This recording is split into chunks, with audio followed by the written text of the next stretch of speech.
KaraokeBooks. The Little Mermaid. Hans Christian Andersen. Translated by W.A. Craigie and J.K. Craigie. Audiobook. Far out in the sea the water is as blue as the petals of the most beautiful cornflower, and as clear as the purest glass. But it is very deep, deeper than any cable will sound.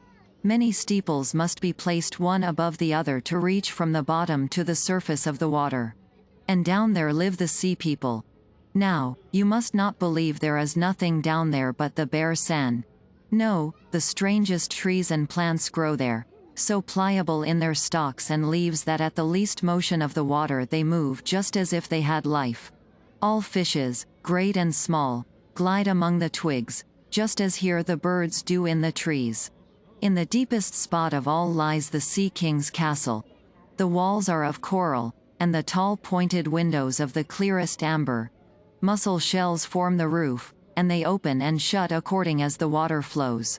It looks lovely, for in each shell lie gleaming pearls, a single one of which would be a great ornament in a queen's diadem.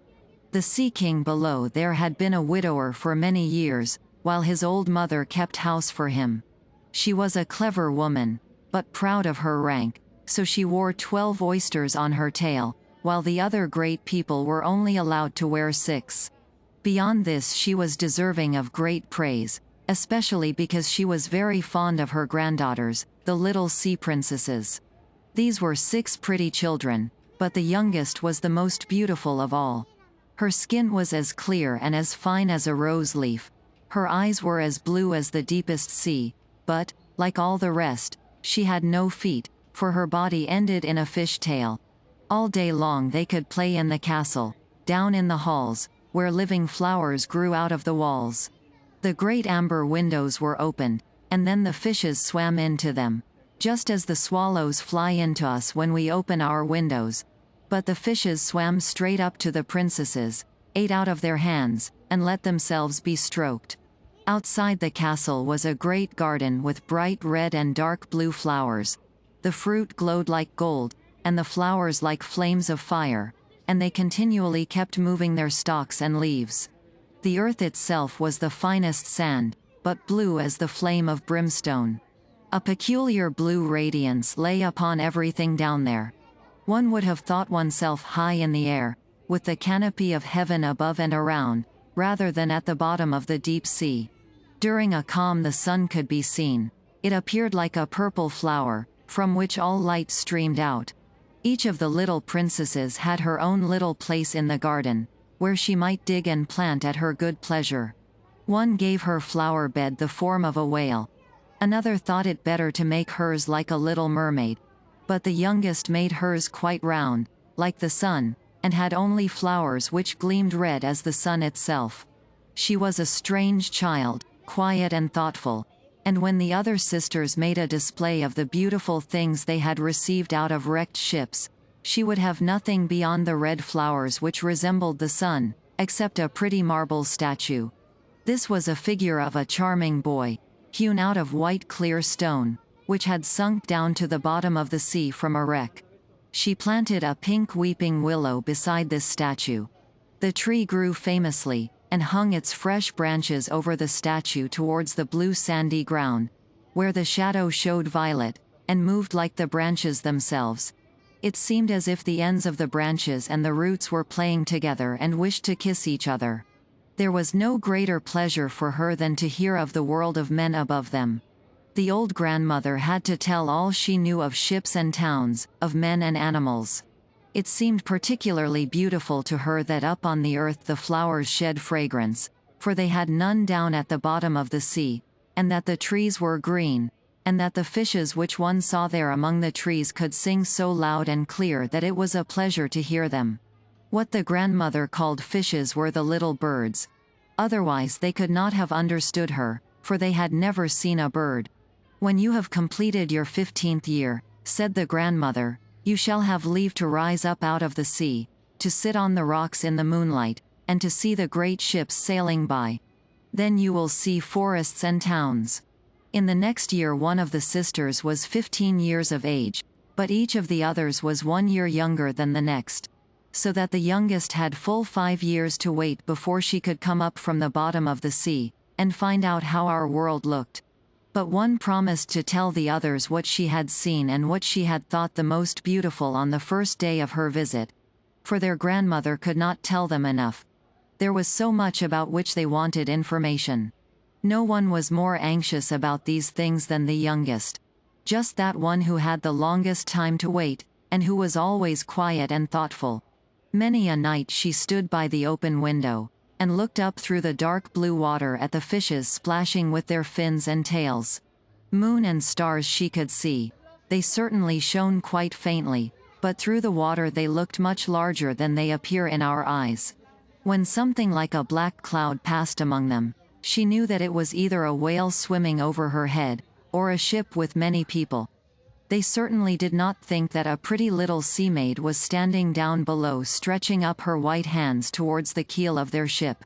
Now the eldest princess was 15 years old, and might mount up to the surface of the sea. When she came back, she had 100 things to tell, but the finest thing, she said, was to lie in the moonshine on a sandbank in the quiet sea, and to look at the neighboring coast, with the large town, where the fights twinkled like 100 stars, and to hear the music and the noise and clamor of carriages and men, to see the many church steeples, and to hear the sound of the bells. Just because she could not get up to these, she longed for them more than for anything. Oh, how the youngest sister listened! And afterwards, when she stood at the open window and looked up through the dark blue water, she thought of the great city with all its bustle and noise, and then she thought she could hear the church bells ringing, even down to the depth where she was. In the following year, the second sister received permission to mount upward through the water and to swim whither she pleased. She rose up just as the sun was setting, and this spectacle, she said, was the most beautiful. The whole sky looked like gold, she said, and as to the clouds, she could not properly describe their beauty. They sailed away over her head, purple and violet-colored, but far quicker than the clouds there flew a flight of wild swans, like a long white veil, over the water towards where the sun stood. She swam towards them, but the sun sank, and the roseate hue faded on the sea and in the clouds. In the following year the next sister went up. She was the boldest of them all, and therefore she swam up a broad stream that poured its waters into the sea. She saw glorious green hills clothed with vines. Palaces and castles peeped forth from amid splendid woods. She heard how all the birds sang, and the sun shone so warm that she was often obliged to dive under the water to cool her glowing face. In a little bay she found a whole swarm of little mortals. They were quite naked, and splashed about in the water. She wanted to play with them, but they fled in a fright, and a little black animal came. It was a dog, but she had never seen a dog, and it barked at her so terribly that she became frightened, and made out to the open sea. But she could never forget the glorious woods, the green hills, and the pretty children, who could swim in the water though they had not fish tails. The fourth sister was not so bold. She remained out in the midst of the wild sea, and declared that just there it was most beautiful. One could see for many miles around, and the sky above looked like a bell of glass. She had seen ships, but only in the far distance. They looked like seagulls, and the funny dolphins had thrown somersaults, and the great whales spouted out water from their nostrils, so that it looked like hundreds of fountains all around. Now came the turn of the fifth sister. Her birthday came in the winter, and so she saw what the others had not seen the first time. The sea looked quite green, and great icebergs were floating about. Each one appeared like a pearl, she said, and yet was much taller than the church steeples built by men. They showed themselves in the strangest forms, and shone like diamonds. She had seated herself upon one of the greatest of all, and let the wind play with her long hair, and all the sailing ships tacked about in great alarm to get beyond where she sat. But towards evening the sky became covered with clouds, it thundered and lightened, and the black waves lifted the great ice blocks high up, and let them glow in the red glare. On all the ships the sails were reefed, and there was fear and anguish. But she sat quietly upon her floating iceberg, and saw the forked blue flashes dart into the sea. Each of the sisters, as she came up for the first time to the surface of the water, was delighted with the new and beautiful sights she saw. But as they now had permission, as grown-up girls, to go whenever they liked, it became indifferent to them. They wished themselves back again, and after a month had elapsed they said it was best of all down below, for their one felt so comfortably at home. Many an evening hour the 5 sisters took one another by the arm and rose up in a row over the water. They had splendid voices, more charming than any mortal could have, and when a storm was approaching, so that they might expect that ships would go down, they swam on before the ships and sang lovely songs, which told how beautiful it was at the bottom of the sea, and exhorted the sailors not to be afraid to come down. But these could not understand the words, and thought it was the storm sighing, and they did not see the splendors below, for if the ships sank they were drowned, and came as corpses to the Sea King's palace. When the sisters thus rose up, arm in arm, in the evening time, through the water, the little sister stood all alone looking after them, and she felt as if she must weep. But the sea maid has no tears, and for this reason she suffers far more acutely. "Oh, if I were only 15 years old," said she. "I know I shall love the world up there very much, and the people who live and dwell there." At last she was really 15 years old. "Now, you see, you are grown up," said the grandmother, the old dowager. "Come, let me adorn you like your sisters." And she put a wreath of white lilies in the little maid's hair, but each petal in the flower was half a pearl. And the old lady let 8 great oysters attach themselves to the princess's tail, in token of her high rank. "But that hurts so," said the little sea maid. "Yes, one must suffer something for the sake of rank," replied the old lady. Oh, how glad she would have been to shake off all the tokens of rank and lay aside the heavy wreath. Her red flowers in the garden suited her better, but she could not help it. "Farewell," she said, and then she rose, light and clear as a water bubble, up through the sea. The sun had just set when she lifted her head above the sea, but all the clouds still shone like roses and gold, and in the pale red sky the evening star gleamed bright and beautiful. The air was mild and fresh and the sea quite calm. There lay a great ship with 3 masts. One single sail only was set, for not a breeze stirred, and around in the shrouds and on the yards sat the sailors. There was music and singing, and as the evening closed in, hundreds of colored lanterns were lighted up, and looked as if the flags of every nation were waving in the air. The little sea maid swam straight to the cabin window, and each time the sea lifted her up she could look through the panes, which were clear as crystal, and see many people standing within dressed in their best. But the handsomest of all was the young prince with the great black eyes. He was certainly not much more than 16 years old. It was his birthday, and that was the cause of all this festivity. The sailors were dancing upon deck, and when the young prince came out, more than 100 rockets rose into the air. They shone like day, so that the little sea maid was quite startled, and dived under the water. But soon she put out her head again, and then it seemed just as if all the stars of heaven were falling down upon her. She had never seen such fireworks.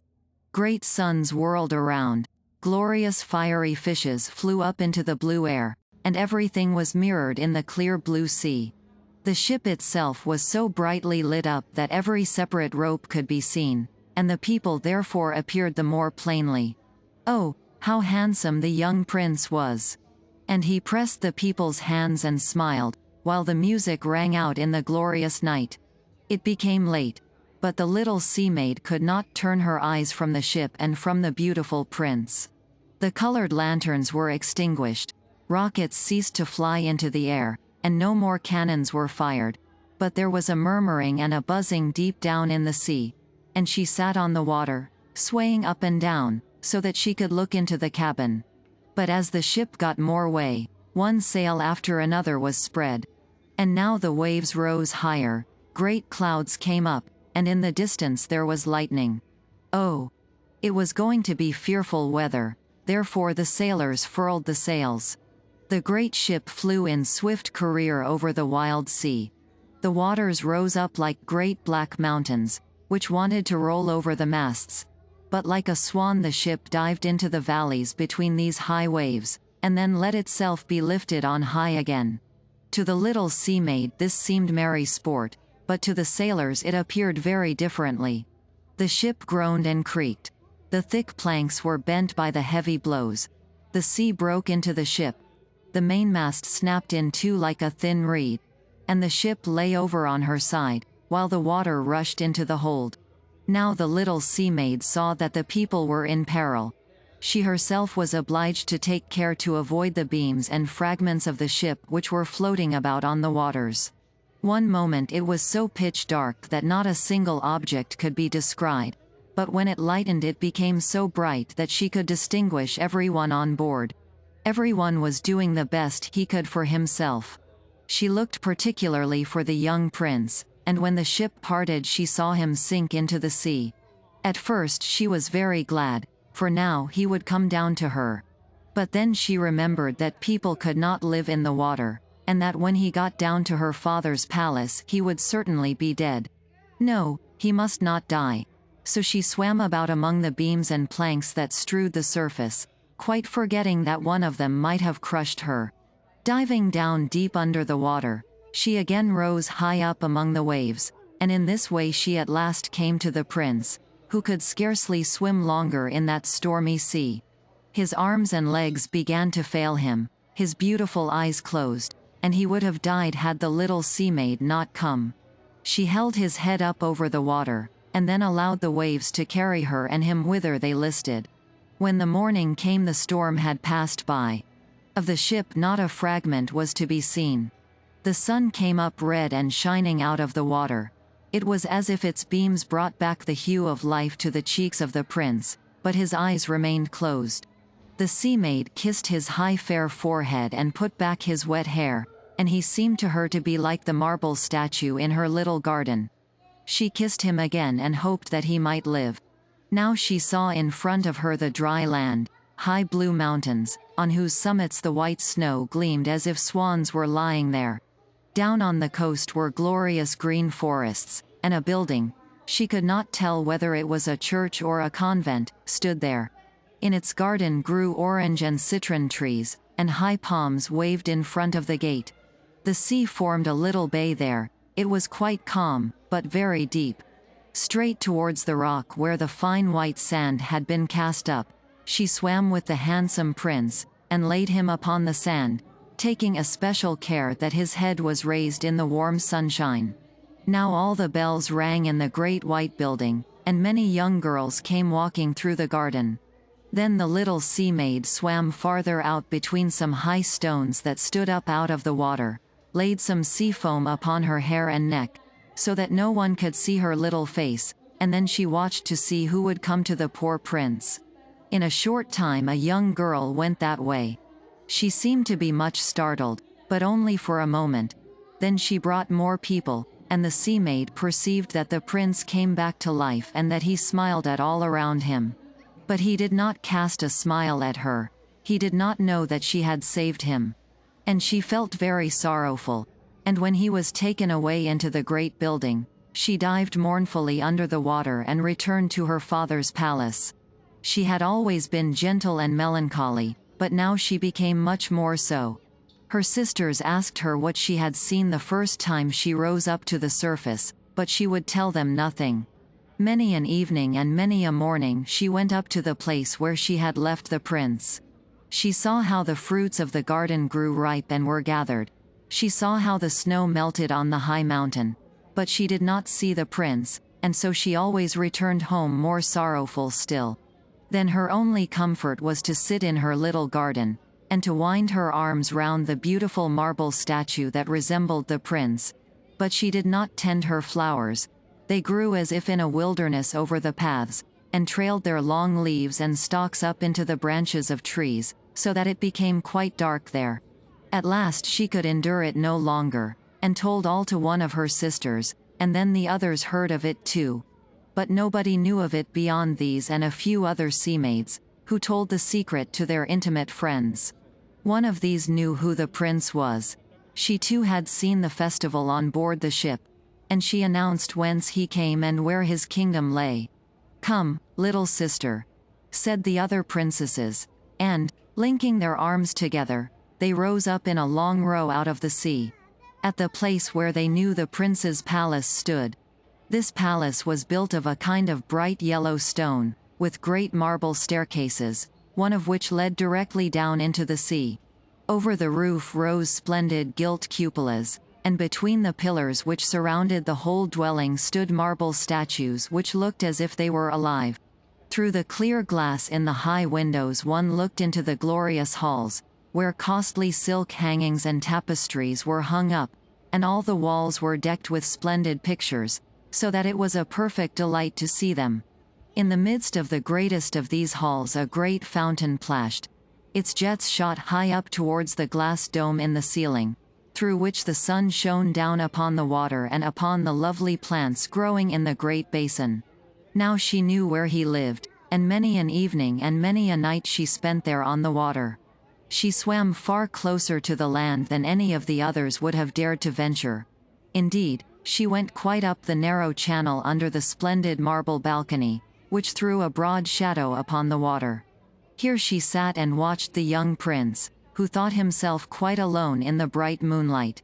Many an evening she saw him sailing, amid the sounds of music, in his costly boat with the waving flags.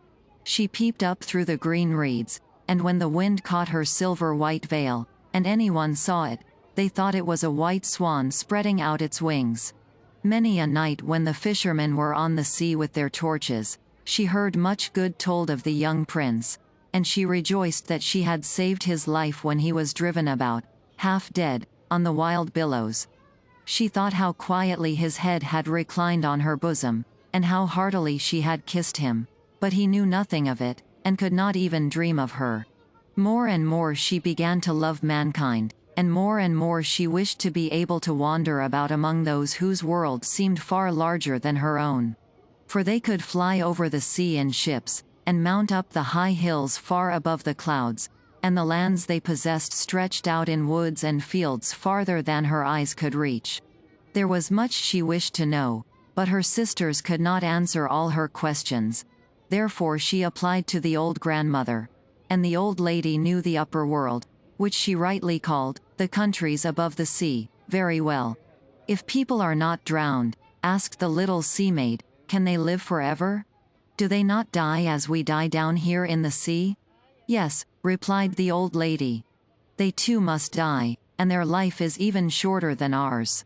We can live to be 300 years old, but when we cease to exist here, we are turned into foam on the surface of the water, and have not even a grave down here among those we love.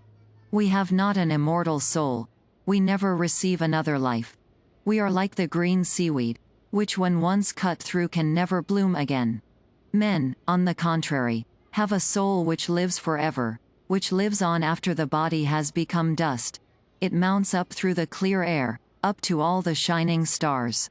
As we rise up out of the waters and behold all the lands of the earth, so they rise up to unknown glorious places which we can never see. Why did we not receive an immortal soul?" asked the little sea maid, sorrowfully. "I would gladly give all the hundreds of years I have to live to be a human being only for one day, and to have a hope of partaking the heavenly kingdom." "You must not think of that," replied the old lady. "We feel ourselves far more happy and far better than mankind yonder. Then I am to die and to float as foam upon the sea, not hearing the music of the waves, nor seeing the pretty flowers and the red sun? Can I not do anything to win an immortal soul?" "No," answered the grandmother. "Only if a man were to love you so that you should be more to him than father or mother, if he should cling to you with his every thought and with all his love, and let the priest lay his right hand in yours with a promise of faithfulness here and in all eternity, then his soul would be imparted to your body, and you would receive a share of the happiness of mankind. He would give a soul to you and yet retain his own. But that can never come to pass. What is considered beautiful here in the sea? The fish tail. They would consider ugly on the earth. They don't understand it. There one must have two clumsy supports which they call legs, to be called beautiful. Then the little sea maid sighed, and looked mournfully upon her fish-tail. "Let us be glad," said the old lady. "Let us dance and leap in the 300 years we have to live. That is certainly long enough. After that we can rest ourselves all the better. This evening we shall have a court ball." It was a splendid sight, such as is never seen on earth. The walls and the ceiling of the great dancing saloon were of thick but transparent glass. Several hundreds of huge shells, pink and grass green, stood on each side in rows, filled with a blue fire which lit up the whole hall and shone through the walls, so that the sea without was quite lit up. One could see all the innumerable fishes, great and small, swimming towards the glass walls. Of some the scales gleamed with purple, while in others they shone like silver and gold.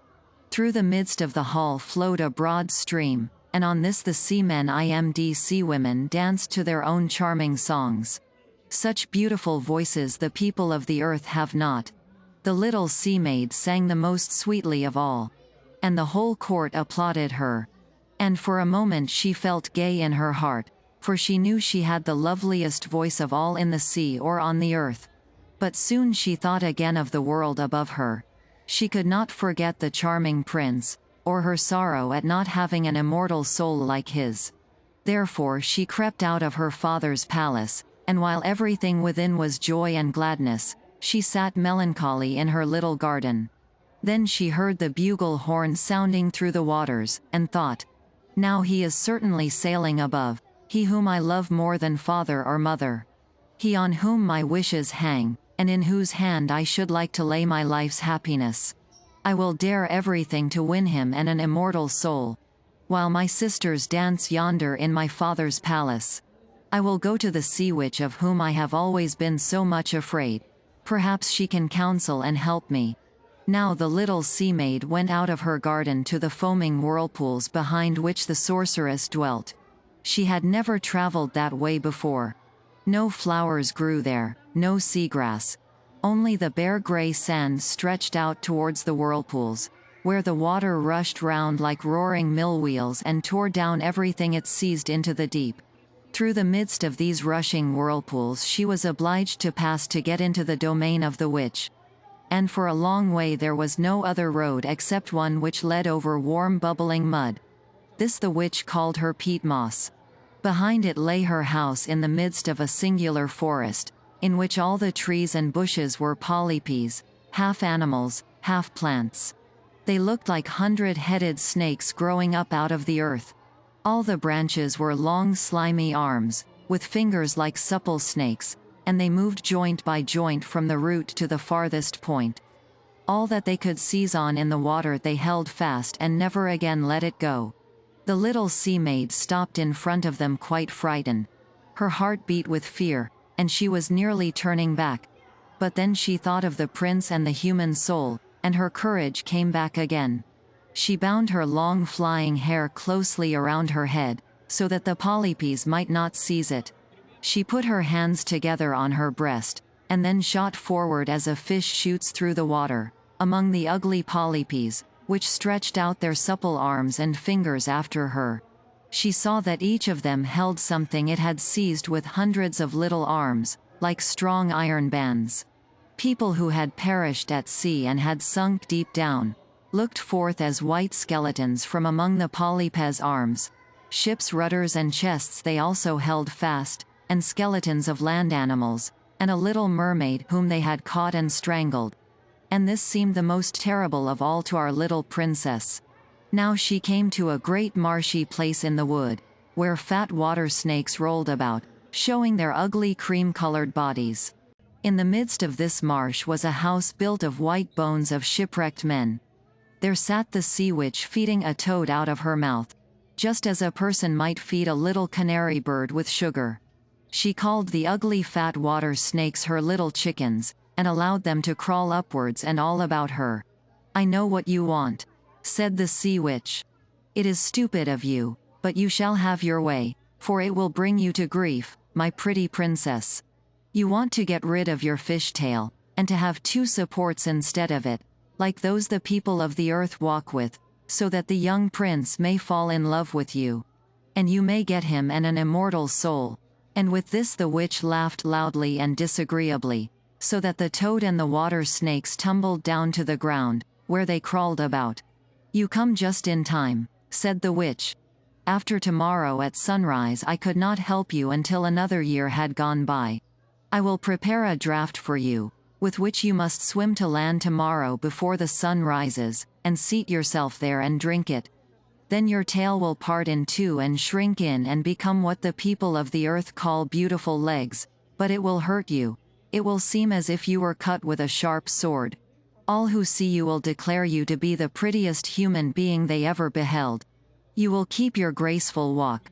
No dancer will be able to move so lightly as you, but every step you take will be as if you trod upon sharp knives, and as if your blood must flow. If you will bear all this, I can help you." "Yes," said the little sea maid, with a trembling voice, and she thought of the prince and the immortal soul. "But, remember," said the witch, "when you have once received a human form, you can never be a sea maid again. You can never return through the water to your sisters or to your father's palace, and if you do not win the prince's love, so that he forgets father and mother for your sake, is attached to you heart and soul, and tells the priest to join your hands, you will not receive an immortal soul. On the first morning after he has married another, your heart will break and you will become foam on the water." "I will do it," said the little sea maid, but she became as pale as death. "But you must pay me, too," said the witch, "and it is not a trifle that I ask. You have the finest voice of all here at the bottom of the water. With that you think to enchant him, but this voice you must give to me. The best thing you possess I will have for my costly draught. I must give you my own blood in it, so that the draught may be sharp as a two-edged sword. But if you take away my voice," said the little sea maid, "what will remain to me?" "Your beautiful form," replied the witch, "your graceful walk, and your eloquent eyes. With those you can take captive a human heart. Well, have you lost your courage? Put out your little tongue, and then I will cut it off for my payment, and then you shall have the strong draught." "Let it be so," said the little sea maid. And the witch put on her pot to brew the draught. "Cleanliness is a good thing," said she, and she cleaned out the pot with the snakes, which she tied up in a big knot. Then she scratched herself, and let her black blood drop into it. The steam rose up in the strangest forms, enough to frighten the beholder. Every moment the witch threw something else into the pot, and when it boiled thoroughly, there was a sound like the weeping of a crocodile. At last the draught was ready. It looked like the purest water. "There you have it," said the witch. And she cut off the little sea maid's tongue, so that now she was dumb, and could neither sing nor speak. "If the polypes should lay hold of you when you are returning through my forest," said the witch, "just cast a single drop of this liquor upon them, and their arms and fingers will fly into 1,000 pieces." But the little sea maid had no need to do this. The polypes drew back in terror when they saw the shining liquor, that gleamed in her hand as if it were a twinkling star. In this way she soon passed through the forest, the moss, and the rushing whirlpools. She could see her father's palace.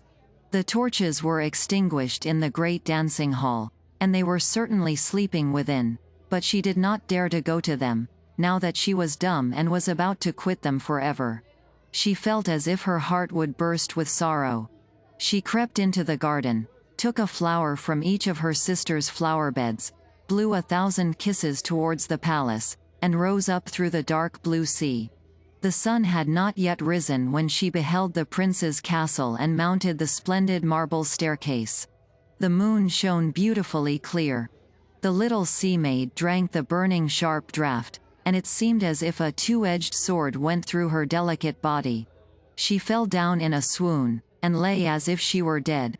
When the sun shone out over the sea she awoke, and felt a sharp pain, but just before her stood the handsome young prince. He fixed his coal-black eyes upon her, so that she cast down her own, and then she perceived that her fish tail was gone, and that she had the prettiest pair of white feet a little girl could have. But she had no clothes, so she shrouded herself in her long hair.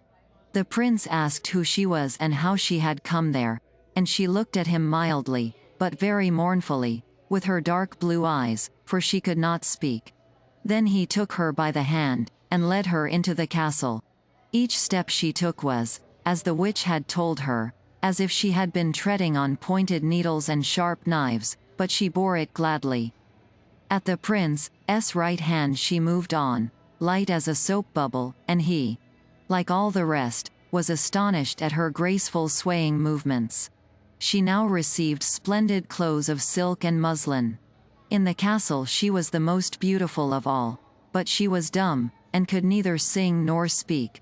Lovely slaves, dressed in silk and gold, stepped forward, and sang before the prince and his royal parents.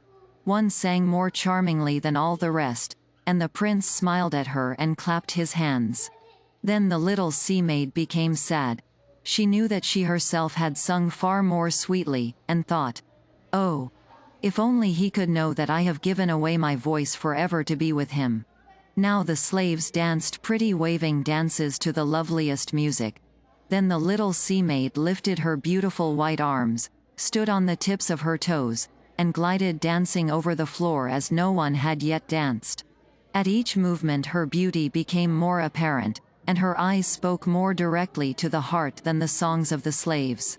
All were delighted, and especially the prince, who called her his little foundling, and she danced again and again, although every time she touched the earth it seemed as if she were treading upon sharp knives. The prince said that she should always remain with him, and she received permission to sleep on a velvet cushion before his door. He had a page's dress made for her, that she might accompany him on horseback. They rode through the fragrant woods, where the green boughs swept their shoulders and the little birds sang in the fresh leaves. She climbed with the prince up the high mountains, and although her delicate feet bled so that even the others could see it, she laughed at it herself, and followed him until they saw the clouds sailing beneath them like a flock of birds traveling to distant lands. At home in the prince's castle, when the others slept at night, she went out onto the broad marble steps. It cooled her burning feet to stand in the cold sea water, and then she thought of the dear ones in the deep. Once, in the night-time, her sisters came arm in arm. Sadly they sang as they floated above the water, and she beckoned to them, and they recognized her, and told her how she had grieved them all. Then they visited her every night, and once she saw in the distance her old grandmother, who had not been above the surface for many years, and the Sea King with his crown upon his head. They stretched out their hands towards her, but did not venture so near the land as her sisters. Day by day the prince grew more fond of her. He loved her as one loves a dear good child, but it never came into his head to make her his wife. And yet she must become his wife, or she would not receive an immortal soul, and would have to become foam on the sea on his wedding morning. "Do you not love me best of them all?" the eyes of the little sea maid seemed to say, when he took her in his arms and kissed her fair forehead. "Yes, you are the dearest to me," said the prince, "for you have the best heart of them all. You are the most devoted to me, and are like a young girl whom I once saw, but whom I certainly shall not find again. I was on board a ship which was wrecked. The waves threw me ashore near a holy temple, where several young girls performed the service. The youngest of them found me by the shore and saved my life. I only saw her twice. She was the only one in the world I could love, but you chase her picture out of my mind, you are so like her. She belongs to the holy temple, and therefore my good fortune has sent you to me. We will never part." "Ah! He does not know that I saved his life," thought the little sea maid. "I carried him over the sea to the wood where the temple stands. I sat there under the foam and looked to see if anyone would come.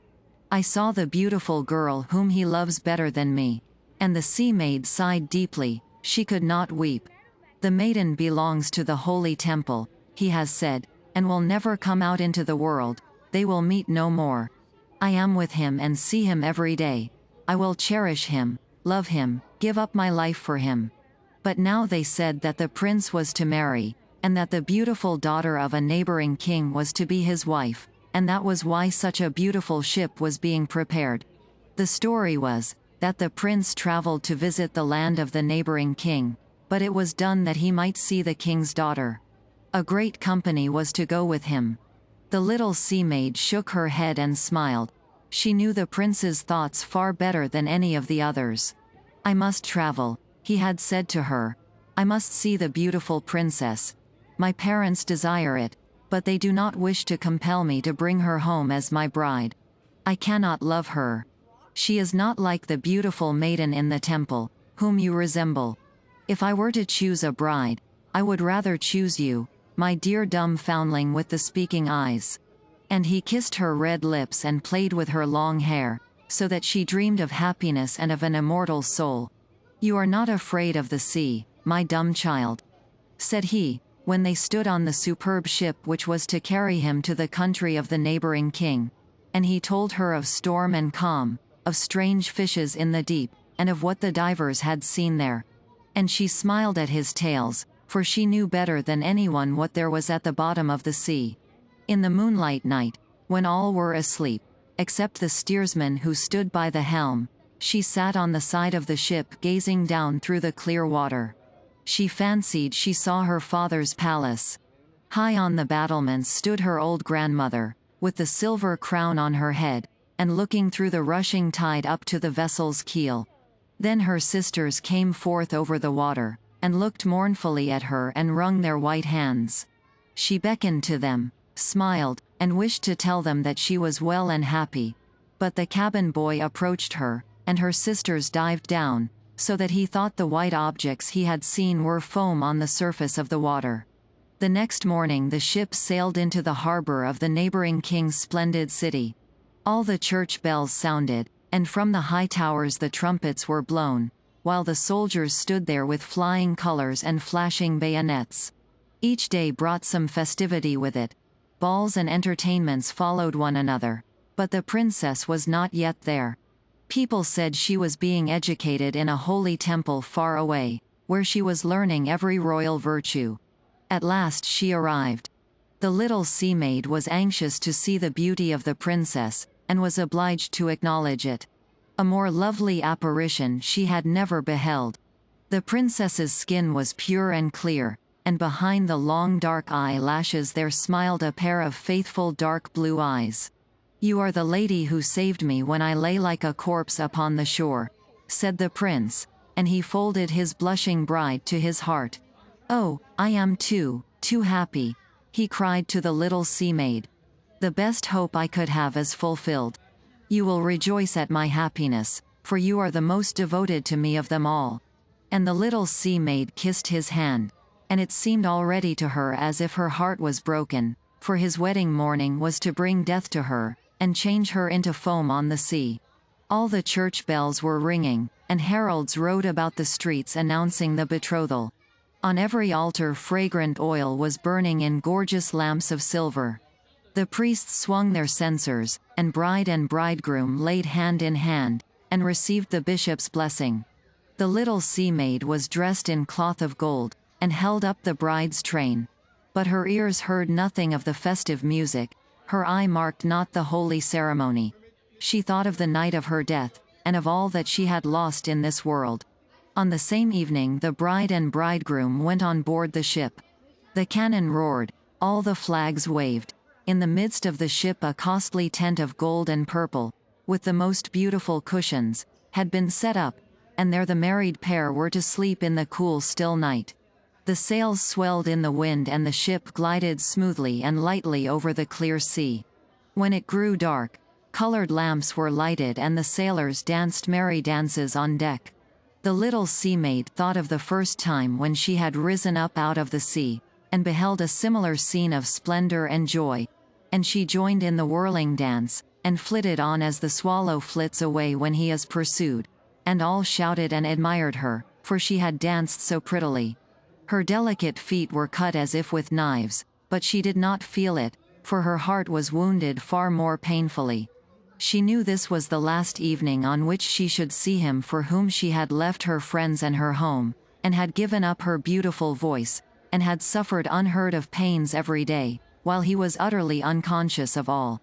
It was the last evening she should breathe the same air with him, and behold the starry sky and the deep sea.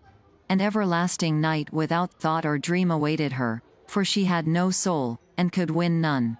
And everything was merriment and gladness on the ship till past midnight, and she laughed and danced with thoughts of death in her heart.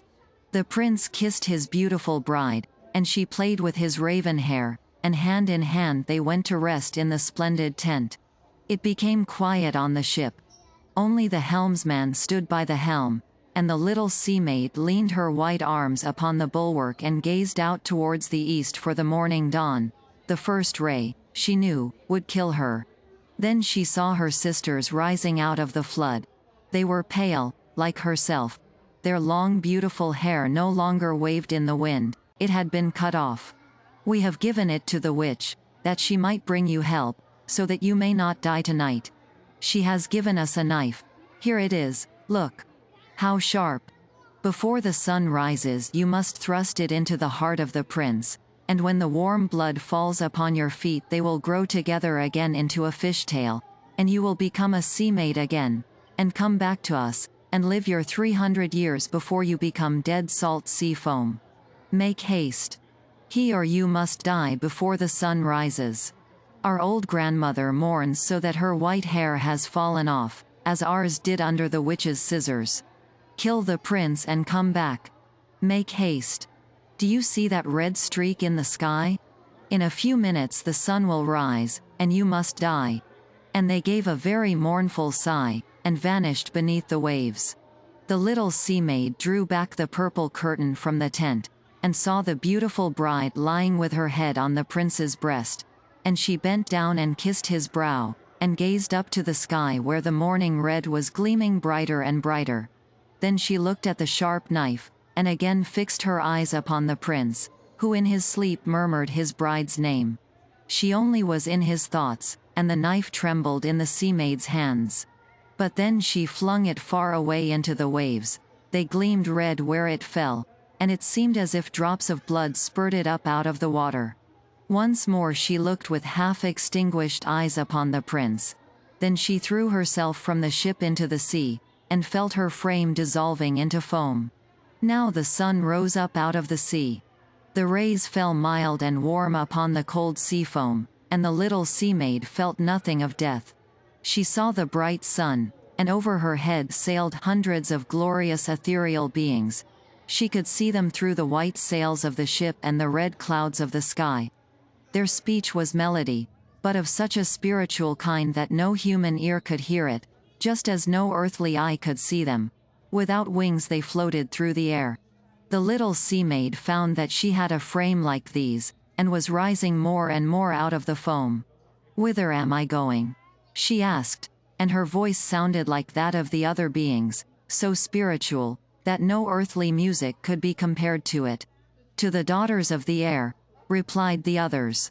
"A sea-maid has no immortal soul, and can never gain one, except she win the love of a mortal. Her eternal existence depends upon the power of another. The daughters of the air have likewise no immortal soul, but they can make themselves one through good deeds. We fly to the hot countries, where the close pestilent air kills men, and there we bring coolness. We disperse the fragrance of the flowers through the air, and spread refreshment and health.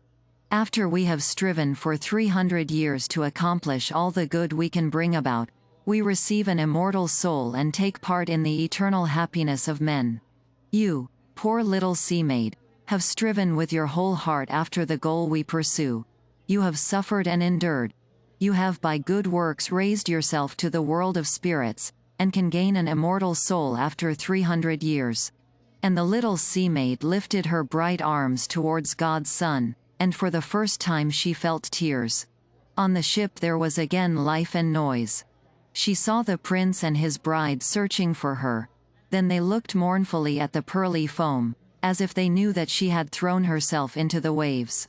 Invisible, she kissed the forehead of the bride, smiled to the prince, and mounted with the other children of the air on the rosy cloud which floated through the ether. After 300 years we shall thus float into paradise. And we may even get there sooner, whispered one. Invisibly we float into the houses of men where children are, And for every day on which we find a good child that brings joy to its parents and deserves their love, our time of probation is shortened. The child does not know when we fly through the room. And when we smile with joy at the child's conduct, a year is counted off from the 300. But when we see a naughty or a wicked child, we shed tears of grief, and for every tear a day is added to our time of trial. KaraokeBooks.